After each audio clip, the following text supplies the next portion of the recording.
तो पर्णता अनारभ्याधीत है, इसलिए प्रकृति में ही उसका प्रवेश होगा। ऐसा कल कहा गया। तो प्रसंगतः प्रकृति के बुद्धिस्थ होने पर प्रकृति किसे कहते हैं, इसका निरूपण प्रसंगात कर रहे हैं। और प्रकृति और विकृति के रूप में यागों का व्यवहार देखा जाता है। तो प्रकृति का स्वरूप निश्चित हो जाएगा तो प्रकृति का ज्ञान होगा। तो प्रकृति क्या है,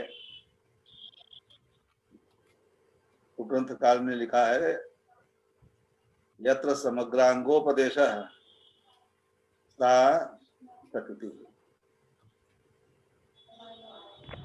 जिस विधि के सन्निधान में, जिस प्रधान विधि के सन्निधान में सकल अंगों का उपदेश हो, उसको हम प्रकृति कहते हैं। जैसे दर्श पूर्णमास है, तो दर्श पूर्णमास के सन्निधि में प्रयाज, नियाज, आजभाग, आघार इत्यादि जितने भी अंग हैं, सारे अंगों का उपदेश है। इसलिए व्रीहि औषधि द्रव्य जितने याग हैं, जिनको इष्टि कहते हैं, उन सारी इष्टियों की प्रकृति दर्श पूर्णमास याग है। कुछ लोगों ने विकृतिर यतो अंगानि गृह्णाति सा प्रकृति ही, ऐसा अभी लक्षण बतलाए हैं। तो यतः यस्मात् यागात् विकृतिर अंगानि गृह्णाति, उसको हम प्रकृति कहते हैं। तो दर्श पूर्णमास याग से और आदि जो विकृतियां हैं वे अंगों को ग्रहण करती हैं, तो शौर्य की विकृति दर्श पूर्णमास है। इस तरह से लक्षण समन्वय हो जा रहा है। फिर इस लक्षण को बतलाने की क्या आवश्यकता है। तो विकृतिर यतो अंगानि गृह्णाति सा प्रकृति ही, यह लक्षण निर्दुष्ट नहीं है। गृह मेधि है, मरुद्भय गृह मेधिभ्य सर्वासाम सहाय मोदनम। चातुर्मास्य के तृतीय साकमेध पर्व में गृह मेधि का विधान है। तो वहां से कोई विकृति अंगों को ग्रहण नहीं करती, इसलिए यह लक्षण गृह मेधि में है। गृह मेधि को प्रकृति के रूप में स्वीकार किया गया है। वहां पर आज भागव यजति यज्ञतायै, यह वाक्य है। तो इस वाक्य के बल से दर्श पूर्णमास से जो प्रयाजादि का अतिदेश प्रसंग है वह अवरुद्ध हो जाता है।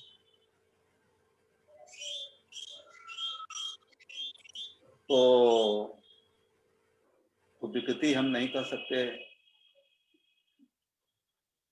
इसको। तो यह कहीं गृह मेधिष्टि से कोई विकृति अंगों को ग्रहण नहीं करती। गृह मेधिष्टि की मान्यता प्रकृति के रूप में है, तो इसलिए यह लक्षण ठीक नहीं है। तो जो लक्षण ग्रंथकार ने दिया है प्रकृति का, वही लक्षण उचित प्रतीत हो रहा है। यत्र समग्रांगोपदेशः सा प्रकृति ही। तो समग्र अंगों का उपदेश जहाँ हो, उसको हम प्रकृति कहते हैं। और विकृति उदाहरण देते हैं यथा दर्श पूर्णमास आदि। तो आदि पद से ज्योतिष्टोम ले लेंगे और अग्निशोमीय पशुयाग ले लेंगे। तो एक सामान्य रूप से यह समझ लिया जाए कि ज्योतिष्टोम सर्वेशाम सोमयागानां प्रकृति, और जितने पशु याग हैं उन सबकी प्रकृति अग्निशोमीय पशु याग है, क्योंकि अग्निशोमीय पशु याग के सन्निधान में समग्र अंगों का उपदेश है। ज्योतिष्टोम के प्रकरण में सकल अंगों का उपदेश है, दर्श पूर्णमास के प्रकरण में सकल अंगों का उपदेश है। इसलिए दर्श पूर्णमास सौर्य आदि यागों की प्रकृति है। जितने सोमयाग हैं उनकी प्रकृति ज्योतिष्टोम नामक सोमयाग है, और जितने पशु याग हैं उसकी प्रकृति अग्निशोमीय पशु याग है। तो यहाँ दर्श पूर्णमास आदि में जो आदि शब्द है तो उस आदि से अग्नि ज्योतिष्टोम और अग्निशोमीय पशु याग को ले लेंगे। तो दर्श पूर्णमास सर्वासाम इष्टि नाम प्रकृति ही दर्श पूर्णमास यागव क्यों है, तो कहते हैं तत्प्रकरणे तयो प्रकरणम तत्प्रकरणम दर्श पूर्णमासयो प्रकरणे सर्वासाम सर्वांग पाठात सर्वेशाम अंगानाम पाठो वर्तते।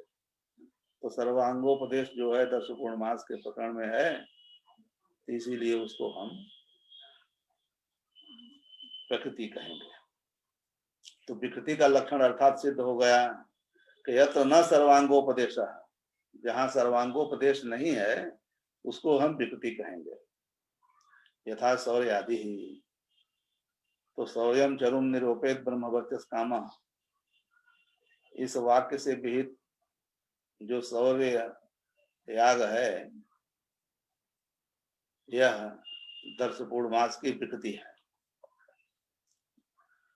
तो यहाँ पर शौर्य याग के प्रकरण में समग्र अंगों का उपदेश नहीं है, इसीलिए यह विकृति है। तो इसी को बताते हैं तत्र कतिपयांगानाम अतिदेशेन प्राप्तत्वात्।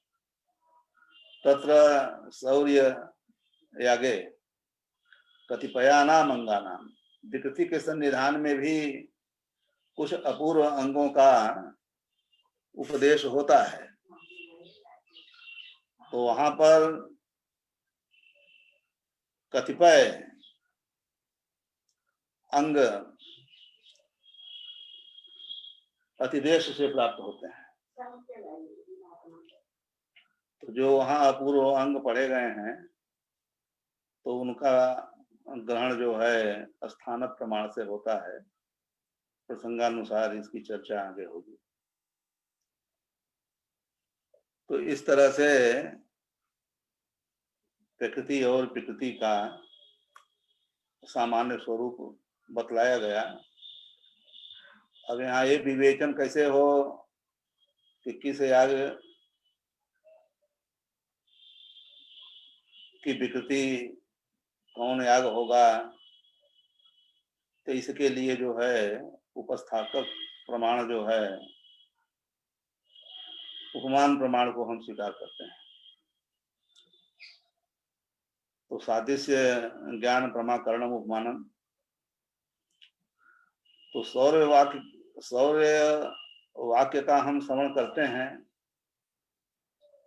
तो उसमें आग्नेय याग के सादृश्य का ज्ञान होता है। शौर्यम चरुम, तो चरु औषधि द्रव्यकत्व चरु में है, चरु याग में, शौर्य याग में। तो चरु द्रव्य औषधि रूप है, और सूर्यो देवता सूर्य एक देवता है, तो एक देवताकत्व औषधि द्रव्यकत्व, ये जो आग्नेय में धर्म है वही धर्म शौर्य में भी है। तो आग्नेय के सादृश्य का ज्ञान सौर याग में होगा प्रत्यक्षतः। सौर्य वाक्य का हम श्रवण करेंगे तो एक देवताकत्व और चरुद्रव्यकत्व औषधि द्रव्यकत्व सादृश्य से आग्नेयन सदृश सौर याग इस तरह से ज्ञान होगा। उसके बाद अनेन सौर यागेण सदृश आग्नेय याग, इस तरह से आग्नेय में सौर याग के सादृश्य का ज्ञान होगा। तो इस तरह से प्रकृति भाव का निर्णय हो जाएगा कि आग्नेय की प्रकृति, आग्नेय ही सौर याग की प्रकृति है, अन्य सौर याग की प्रकृति नहीं है। तो इस तरह से किसकी विकृति कौन है इसका ज्ञान जो है हो जाता है। तो इस तरह से प्रसंगात इन्होंने प्रकृति और विकृति के स्वरूप का प्रतिपादन किया। अब वाक्य प्रमाण के निरूपण के बाद वाक्य प्रमाण प्रकरण आदि प्रमाण से प्रबल होता है, इसको कहने जा रहे हैं। तदिदम वाक्यम प्रकरणादिभ्यो बलवत् यन्निरूपितम वाक्य प्रमाणम तत् प्रकरणादिभ्य प्रमाणेभ्यो बलवत्, प्रकरणादि प्रमाणों से बलवान है। क्यों बलवान है? तो प्रकरण जो है उभयाकांक्षा को कहते हैं, आगे आएगा। तो आकांक्षा स्वयं प्रमाण नहीं है, अपितु प्रधान वाक्य और अंग वाक्यों की परस्पर जो आकांक्षा है उस आकांक्षा के बल से दोनों की एक वाक्यता की कल्पना करेंगे। एक वाक्यता से लिंग की कल्पना होगी। प्रयाजादि अंग जातों का सामर्थ्य प्रधान भूत 10 पूर्णमास याग के उपकार में है। फिर प्रयाजादि भी 10 पूर्णमासोपकारम भावेत, इस तरह से हम श्रुति कल्पना करेंगे। जब तक करेंगे उसके पहले ही वाक्य से लिंग और श्रुति की कल्पना होगी और वाक्य विनियोजक हो जाएगा। फिर प्रकरण का जो है वाक्य कल्पकत्व व्याहत हो जाएगा। एक पूर्ववत संगमन यहाँ पर कर देंगे। इसी अभिप्राय से कहा है तदिदम वाक्यम प्रकरणादिभ्यो बलवत्। उदाहरण दे रहे हैं, अतएव इंद्राग्नि इदम हवि इत्यादि एक वाक्यत्वात् दर्शांगत्वम न तो प्रकरणात् दर्श पूर्णमासांगत्वम।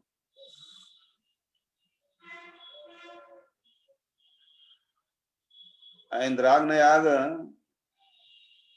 अमावस्या में है, ऐसी चर्चा में पहले कर दिया हूँ। सोमयाजी जो होगा वो सान्नाय याग नहीं करेगा, तो उसके लिए इंद्राग्न याग विहित है। पूर्णिमा में अग्नि सोमी पुरोटास याग है। तो मंत्र है इंद्राग्नि इदम हवि अजुषेताम अविवृधेताम महोजायो क्राताम।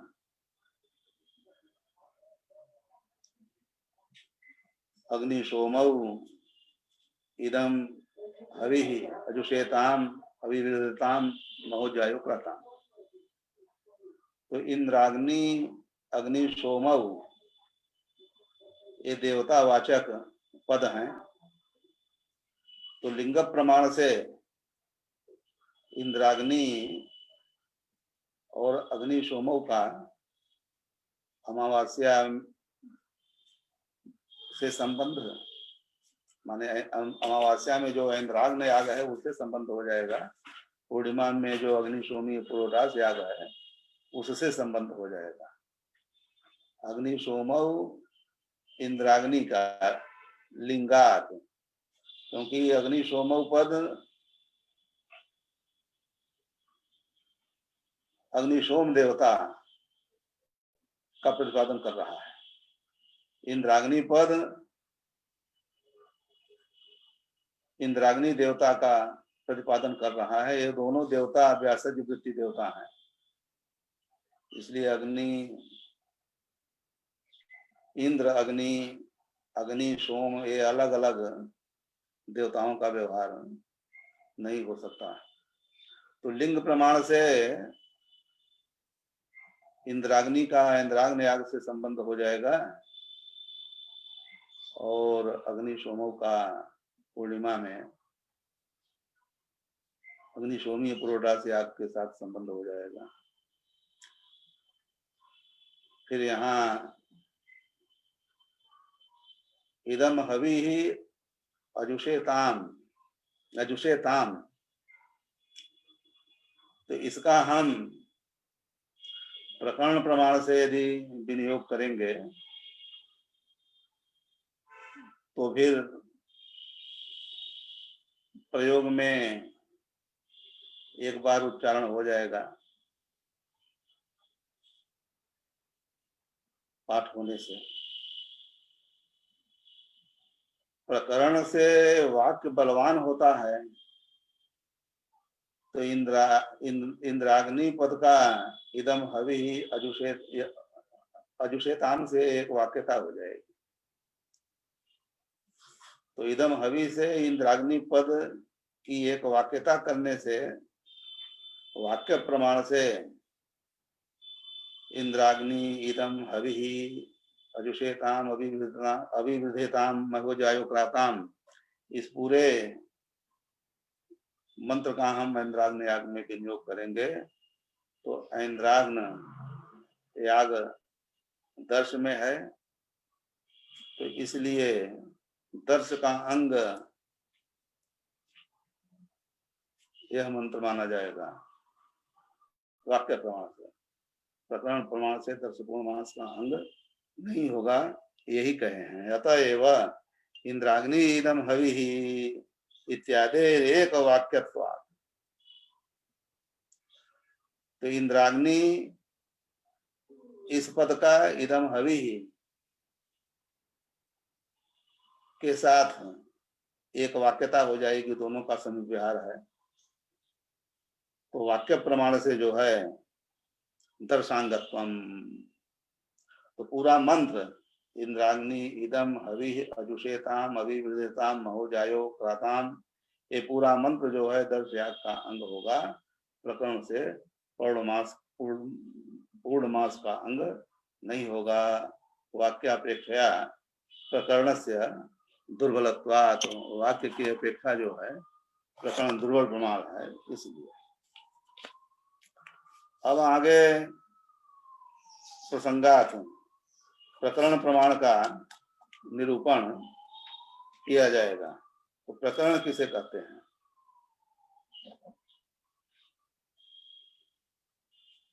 तो प्रकरण के विषय में पार्थसारथी की क्या दृष्टि है? तो प्रयोजनेच्छा जनित यागादि क्रिया विषयक जो व्यापार सामान्य है, क्रिया सामान्य, उसी को भावना कहते हैं।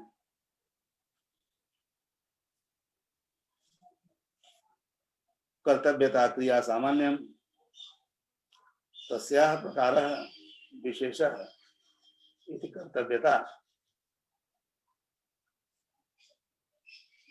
तो भावना रूपायाः क्रियाया एव विशेषाकांक्षा प्रकरणम, भावना रूप जो क्रिया है उस क्रिया की जो विशेष आकांक्षा है, प्रकाराकांक्षा है, उसको हम प्रकरण कहेंगे। तो क्रिया सामान्य है, फल भावना उसको कहेंगे हम। तो उसकी जो प्रकाराकांक्षा है, कर्तव्यता आकांक्षा है, किसके साथ? तो प्रकारों के साथ। तो क्रिया सामान्य का क्रिया विशेष से, क्रिया सामान्य का क्रिया विशेष के साथ जो परस्पर आकांक्षा होती है, उसी को हम उभयाकांक्षा कहते हैं। उभयाकांक्षा ही प्रकरण है। तो इसी अभिप्राय से ग्रंथकार ने कहा है उभयाकांक्षा प्रकरणम। तो इसका समन्वय करते हैं। यथा प्रयाजादिषु पंच प्रयाजा सन्ति। तो पांच वाक्यों से 5 यागों का विधान होता है। समिधो यजति, तनूनुपातम यजति, ईडो यजति, बर्हिर्यजति, स्वाहाकारम यजति। एतैः पंचभिः वाक्यैः विहिता पंचयागा प्रयाजा इत्युच्यन्ते। तो 5 वाक्यों से विहित जो 5 याग हैं, वे भिन्न भिन्न याग हैं। अभ्यासात कर्म भेद स्यात्। द्वितीय अध्याय में कर्म का भेदक सब प्रमाणों का निरूपण किया गया है। जिस तरह से अंगता बोधक 6 प्रमाण होते हैं, उसी तरह से भेद बोधक 6 प्रमाण होते हैं। तो समिधो यजति, तनुपातम यजति, ईदो यजत, बहिर्यजत, स्वाहाकारम यजति। तो यजति यजति का अभ्यास है। अभ्यास किसे कहते हैं? तो अनन्य पर विधि पुनः श्रवणम अभ्यास। अनन्य पर, अन्य पर न भवति। यागांग देव देवता के द्रव्य देवता के विधान के लिए जो न हो, ऐसे विधि के पुनः श्रवण को हम अभ्यास कहते हैं। तो समिधो यजति से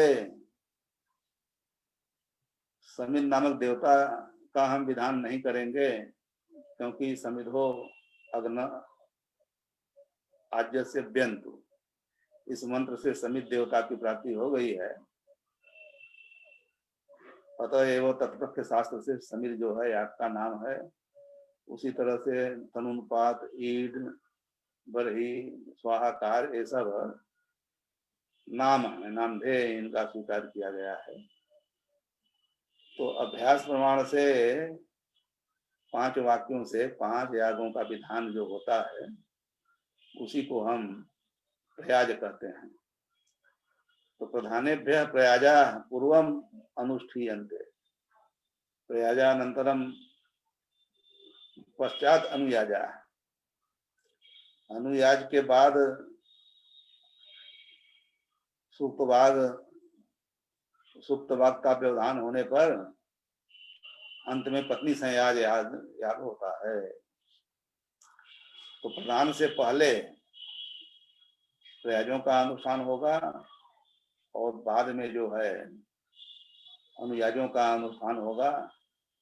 और सूक्त वाक से व्यवहित होकर के अंत में पत्नी संयाज नामक त्याग का अनुष्ठान होगा। ये सब 10 पूर्णमास के अंग। तो प्रयाज की चर्चा हुई, आगे प्रयाज विशेषों का भी प्रसंग आएगा। इसलिए 5 प्रयाजों का हमने स्वरूप यहाँ पर बतला दिया है। वही कहते हैं यथा प्रयाजादिषु। तो समिधो यजति, तनुनुपातम यजति, तो ति प्रत्यय से भावना उक्त है और याग उक्त है। तो यागेन इष्टम भावेत किम तदिष्टम इति फल बोधक पद का उच्चारण यहाँ पर नहीं है। तो प्रयाजादि भी किम भावेत, इस तरह से भव्याकांक्षा होगी। दर्श पूर्णमास यागाभ्याम स्वर्गम कथम भावेत, इस तरह से प्रधान वाक्य उसको हम कहते हैं जो फल संबंध बोधक वाक्य है। अधिकार विधि को ही हम प्रधान वाक्य कहते हैं। तो प्रधान वाक्य की जो भावना है उसकी कर्तव्यताकांक्षा होगी, और समिधो यजत इत्यादि जो अंग वाक्य हैं यहाँ फल का संबंध नहीं है, इसलिए यागे न भावे किमिति, इस तरह से किम भावाकांक्षा होती है, साध्याकांक्षा होती है। तो ये परस्पर की आकांक्षा है। पहले आकांक्षा होगी और आकांक्षा के बाद एक वाक्यता करने के पश्चात फिर उपकार्योपकारक भाव का हम निर्धारण करेंगे। एक वाक्यता के पहले उपकार्योपकारक भाव का निर्धारण नहीं हो सकता, ऐसा आचार्यों ने विवेचन के प्रसंग में कहा है। यावत एक वाक्यता न भवति तावत उभयोः फल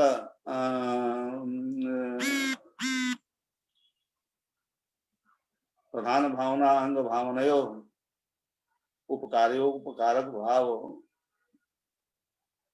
भाव न सिद्धि। तो परस्पर आकांक्षा के बल से एक वाक्यता होगी, एक वाक्यता के बाद उपकार्य प्रधान जो दर्श पूर्णमास याग हैं वे हैं, और उपकारक प्रयाजाति क्रियाकलाप हैं। इस तरह से उपकार्योपकारक भाव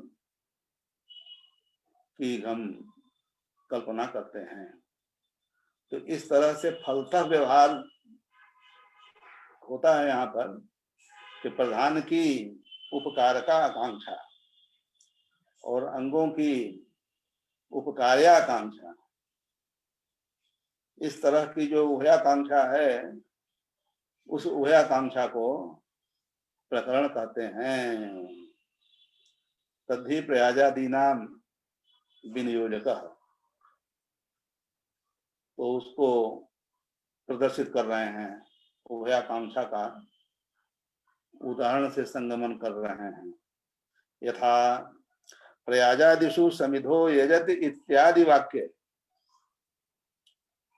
फल विशेषस्य अनिर्देशात्, समिधो यजति इत्यादि वाक्य में फल विशेष का निर्देश उच्चारण नहीं है। केवल समिधो यजत तनुम पातम यजत, आज भागव यजति, आघार माघारयति, इस तरह से पढ़ा गया है। तो फल विशेष का निर्देश नहीं है, उच्चारण नहीं है, तो समिधि आगे न भावेत, इतना बोध होगा। तो फिर भावना की साध्याकांक्षा होगी, किम भावेत इति बोधानंतरम किमित उपकार्याकांक्षा।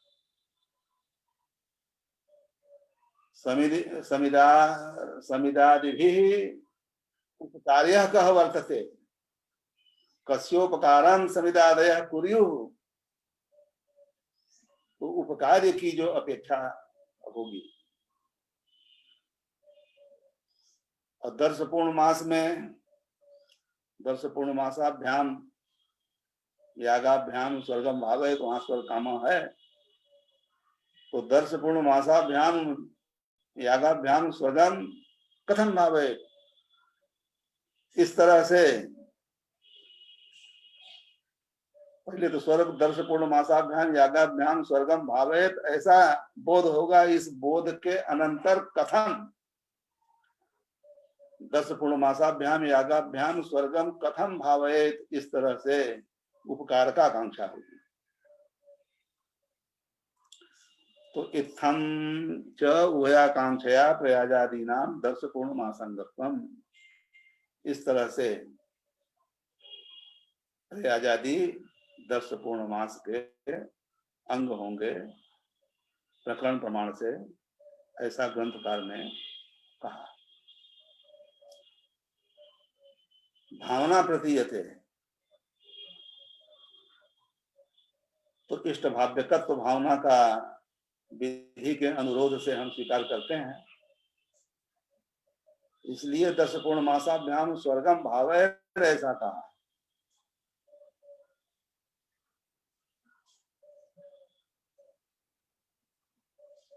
दर्श पूर्णमास कुर्यात,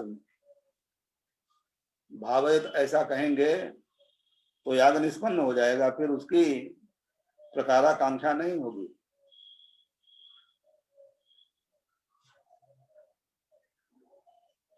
इष्ट भाव्यकत्व भावना का विधि के अनुरोध से स्वीकृत है, इसलिए 10 पूर्णमासाभ्याम स्वर्गम भावयत यह बोध होगा।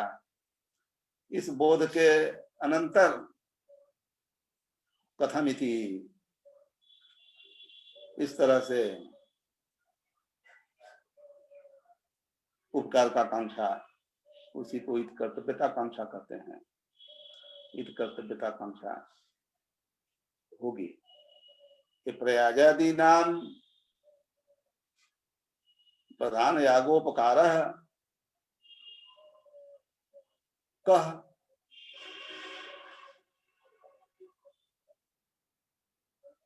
फलारंभ सामुख्य करणमेव उपकार, फलारंभ सामुख्य करणम, 10 पूर्णमास को फल के आरंभ, अब प्राप्त जो फल है वह फल प्राप्त हो जाए, उसके अनुरूप बना देना ही प्रयाजादिकों का प्रधान जो 10 पूर्णमासादि याग हैं उनका उपकार तत्व है। तो इस तरह से उभयाकांक्षा रूप प्रकरण प्रमाण से प्रयाजादि जो आराध उपकारक अंग है, आगे अंगों का भी भेद बतलाया जाएगा। सन्निपत्व उपकार का मंगम, आराध उपकार का मंगम। तो आराध का अर्थ शीघ्रम है, शीघ्र जो प्रधान जन्य अपूर्व के उपकारक होते हैं। प्रधान के अंग जो द्रव्य देवता हैं उनका उपकार करते हुए प्रधान के उपकारक नहीं होते। आराध शीघ्रम एवं 10 पूर्णमासादि जन्या पूर्वम उपकुर्वन्ति इति आराध उपकारकान। तो प्रकरण प्रमाण आराध उपकारकों का ही विनियोजक होता है, क्रिया का ही विनियोजक होता है। इसकी भी चर्चा संक्षेप का ग्रंथकार आगे करेंगे। तो प्रकरण का निरूपण करके अब प्रकरण के विभेद को बता रहे हैं कि प्रकरण के कितने भेद होते हैं। तो इससे सिद्ध होता है कि प्रकरण में भी परस्पर विरोध होता है। तो प्रकरण में परस्पर विरोध होने पर जो अवान्तर प्रकरण है वह बलवान होता है महाप्रकरण से। तो इसकी चर्चा आगे करेंगे। तच्च प्रकरणम द्विधम, महाप्रकरणम अवान्तम अवान्तर प्रकरणम च, तत्र मुख्य भावना संबंधी प्रकरणम महाप्रकरणम। मुख्य भावना फल भावना, मुख्यम फलम,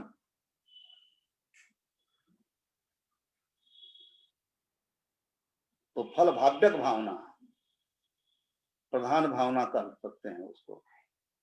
प्रधान भावना इसलिए उसका नाम है कि उस भावना का भाव्य स्वर्गादि फल है, आजादी की जो भावना है वहां स्वर्गादि फल नहीं है, अपितु प्रधान यागोपकार फल है।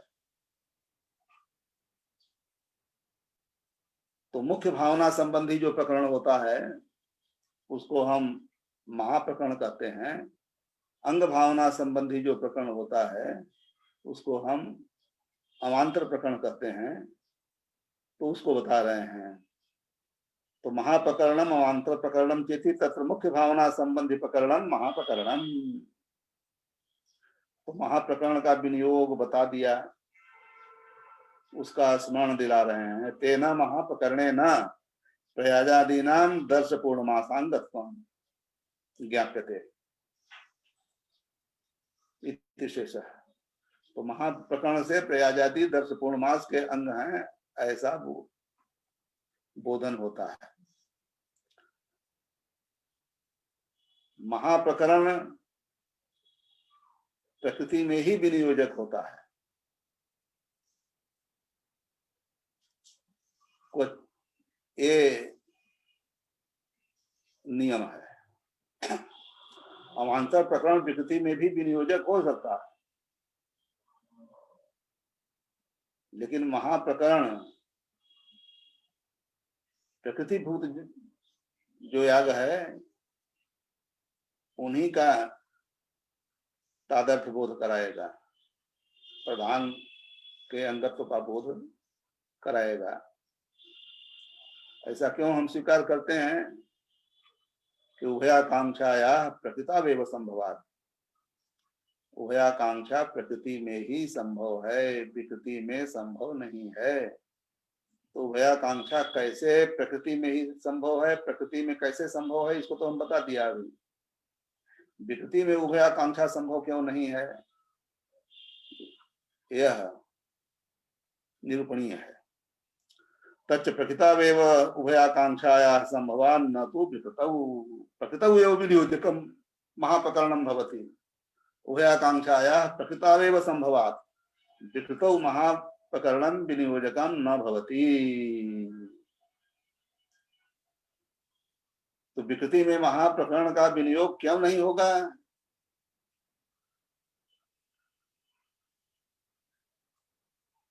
तो विकृति में जो भावना की, फल भावना की, प्रधान भावना की जो कथम भावाकांक्षा होगी,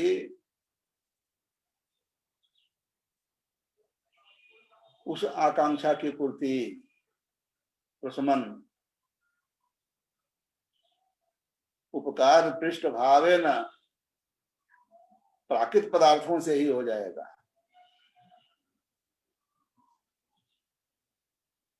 फिर विकृति के सन्निधि में जो कुछ अपूर्व अंग पढ़े गए हैं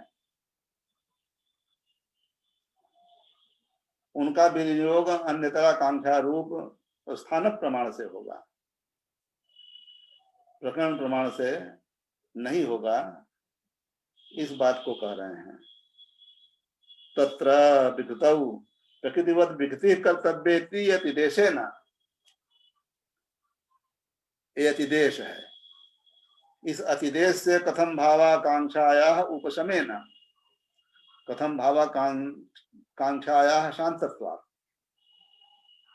सौर्यं चरुम निरूपेत ब्रह्मवचस काम। फलबोधक पद यहाँ पर है।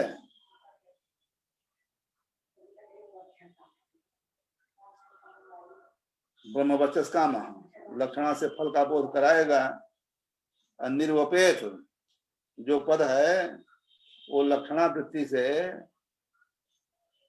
याग का बोधक है। जैसे पशु याग का विधान है, प्रसंगतः इस रहस्य को मैं यहाँ बता दे रहा हूँ। अग्नि सोमियम पशुमाल भेता, तो द्रव्य देवता का संबंध आल भेता के साथ है और द्रव्य और देवता याग का रूप है। तो याग का रूप जो है यागान्यथानुपत्ति, याग का रूप जो है याग के बिना संभव नहीं है। द्रव्य देवता अन्यथानुपत्ति प्रमाण से हम आलभेता का यजेता लक्षणा से अर्थ करते हैं। उसी तरह से निर्वपेत शौर्यम चरुम निर्वपेत ब्रह्मवर्चस कामा। यहाँ निर्वपेत से चतुरो मुष्टि निरोपति, केवल निर्वाप का कथन नहीं किया गया है, अपितु याग के एक अंग का उच्चारण करके वेद संपूर्ण याग का विधान कर रहा है। सूर्य देवता चरु द्रव्य है, वो याग के बिना संभव नहीं है। इसलिए केवल निर्वाप कर देने से चतुरो मुष्टि निरोपेत, द्रव्य देवता का संबंध से अनुमित जो याग है वो उत्पन्न नहीं होगा। इसलिए वेद याग के एक अंग को पढ़ करके संपूर्ण याग के अनुष्ठान को इंगित कर रहा है। इस रहस्य को समझना चाहिए। शौर्यम चरुम निरोपेत ब्रह्मवर्चस काम, तो यहाँ पर ब्रह्मवर्चस फल है और सूर्य देवता चरु द्रव्य दो निर्दिष्ट हैं। याग के बिना ये अनुपन्न है, इसलिए द्रव्य देवता अन्यथा अनुपत्या से याग का अनुमान करेंगे तो सौर्य यागेण ब्रह्मवर्चसम भावेत। साध्याकांक्षा की भी शांति है और साधनाकांक्षा करणाकांक्षा की भी शांति है सौर्य याग के द्वारा। तीसरी इत कर्तव्यता कांक्षा होगी, सौर्य यागेन कथाम ब्रह्मवर्चसम भावेत। तो इत कर्तव्यता कांक्षा होगी तो प्रकृति के सन्निधि में कुछ अपूर्व अंग पढ़े रहते हैं, पढ़े गए होते हैं, उनकी उपकारी आकांक्षा है। उपहोम आदि कुछ अपूर्व अंग विकृति के सन्निधि में पठित हैं, तो उन उपहोमों की उपकारी आकांक्षा होगी और विकृति की भी कथम भावाकांक्षा होगी। तो उभयाकांक्षा रूप प्रकरण से ही अंगांगी भाव का निर्धारण हो जाए।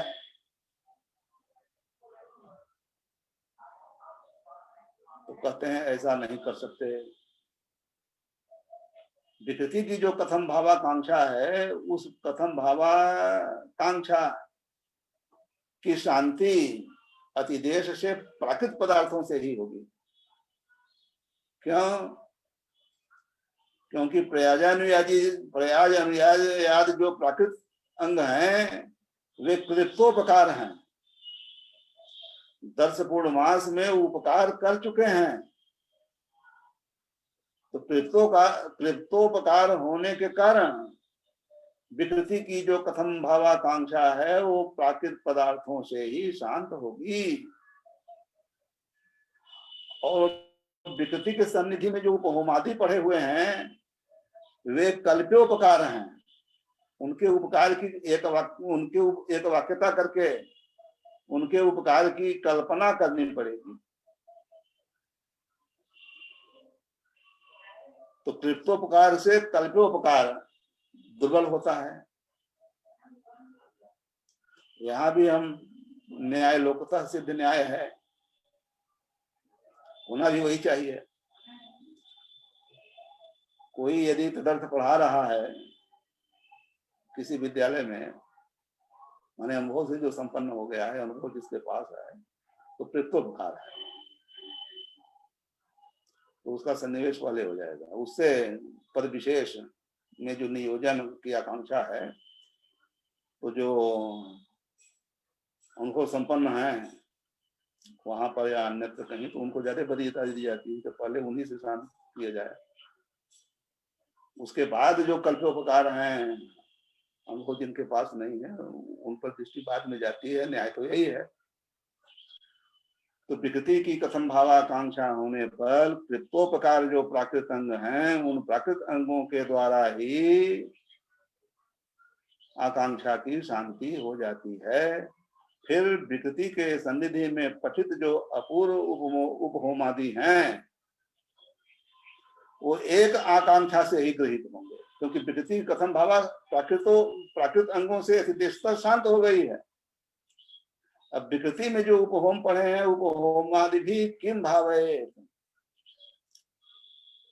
केवल उपकारी आकांक्षा इनकी बची है, विकृति की उपकार का कांक्षा नहीं है, क्या नाम है वो, उपकार का कांक्षा नहीं है, कथम भावाकांक्षा नहीं है, क्योंकि प्राकृतिक अंगों से जो है आकांक्षा की शांति हो गई है। तो केवल विकृति के सन्निधि में पठित जो होमादि हैं उनका विकृति भावना से संबंध अन्यतरा आकांक्षा एकमात्र उपहोमादि भी किम भावेत, ये जो उपकार्याकांक्षा है, इस उपकार्याकांक्षा से ही अन्यतराकांक्षा को ही हम स्थान प्रमाण कहते हैं। तो स्थान प्रमाण से विकृति के सन्निधि में पठित उपहोमादि का अंगत्व बोधित होगा। इस अभिप्राय से कहा है महाप्रकरणम प्रकृतौ एव विनियोजकम भवति तत्रैव उभयाकांक्षायाः संभवात्, विकृतौ उभयाकांक्षा न संभवति।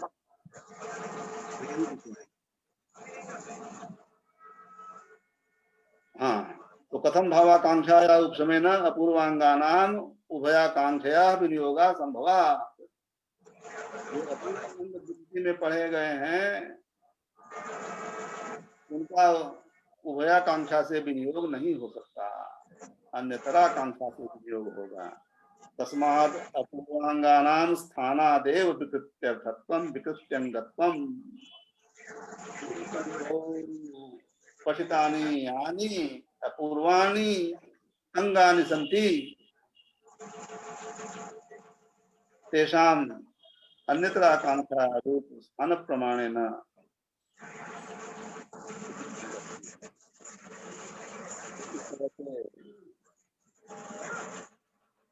प्रकरण का दो भेद प्रतिपादन करके महाप्रकरण प्रकृति में ही विनियोजक होता है, विकृति में विनियोजक नहीं होता। प्रकृति में ही उभयाकांक्षा संभव है, विकृति में उभयाकांक्षा संभव नहीं है। कैसे संभव है, कैसे संभव नहीं है, इत्यादि निरूपण हमने कर दिया। और आगे अवान्तर प्रकरण का विवेचन कल करेंगे। तो अवान्तर प्रकरण के विवेचन में कुछ बातें मीमांसा की जो प्रक्रिया है उसको लेकर के चलेंगे, और टीकाओं में भी और हिंदी व्याख्याओं में भी जो चीज नहीं हुआ है उसको स्पष्टीकरण हम करेंगे। तो आज जो है हर तरह से बाध है, बाहर बैठा हुआ हूँ भास्कर के प्रकाश, कक्ष में नहीं हूँ, तो पाठ का विराम यहीं पर हो जाता है। जी जी गुरुजी। ग्रंथकार के आलोक में गुरुजी आज ग्रंथकार के आलोक में गुरुजी आप हैं, लोगाक्षी भास्कर। हाँ, ग्रंथकार के आलोक में। ठीक है, विराम नहीं होना चाहिए, निर्विराम पाठ चलते रहना चाहिए। जी गुरुजी, चलेगा चलेगा जी, चलेगा सबको अच्छा लग भी रहा है, सब पाठ लगाते भी हैं, अच्छे से चलेगा। और संग्रह में जितनी बातें बतानी चाहिए उतना बता रहा हूँ, कोई बात नहीं। जी गुरुजी। जी गुरुजी, जी गुरुजी। ठीक है जी गुरुजी, प्रणाम। ठीक है गुरुजी, प्रणाम। प्रणाम गुरुजी, चरण स्पर्श गुरुजी। हाँ, मंगलम। प्रणाम गुरुजी।